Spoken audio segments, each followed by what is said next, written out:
Born in 1922, the youngest of 10 siblings, Pierre Cardin showed an early interest in fashion, working as a clothier's apprentice at the age of 14. By his early 20s, he was head of Christian Dior's workshop.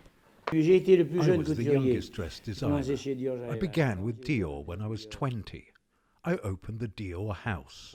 The first day at 9, I was front of the door. Then I left 3 years later to create my own fashion house. But actually, I wanted to be an actor in theatre or cinema. Dior was my master. I learnt about elegance and style, and I learnt about creation. So I'm very grateful for those 3 years at Dior. Cardin founded his own fashion house in 1950. Known for his love of geometric shapes and futuristic styles, he designed for both men and women. By the end of the decade, he had shocked the fashion world by embracing ready-to-wear clothes. He continued to be a fashion pioneer, becoming the first designer to license his name and later to lend it to a myriad of products, something critics said cheapened his brand. He was also the first designer to put his logo on his clothes, a practice which is common today.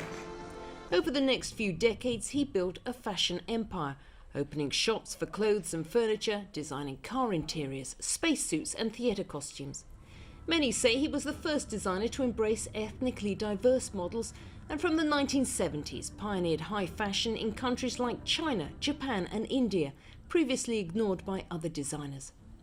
In 2014, at the age of 92, he opened a museum of his designs in Paris, creating a permanent home for his avant-garde collection. There has to be an end, and I leave my work to those who want to be inspired. It's a legacy to the world of a fashion designer. But he continued to work well into his late 90s in an office surrounded by books and articles about his fashion empire. I don't need to work. I have enough to last till I die. But I have to work. It's my existence. There are those who play cards, who play golf or go skiing. I work. I found peace in work. It's good, no?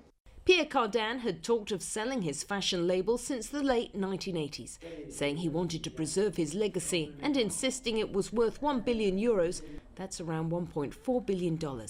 However, no buyer was ever found. Catherine Drew, CGTN.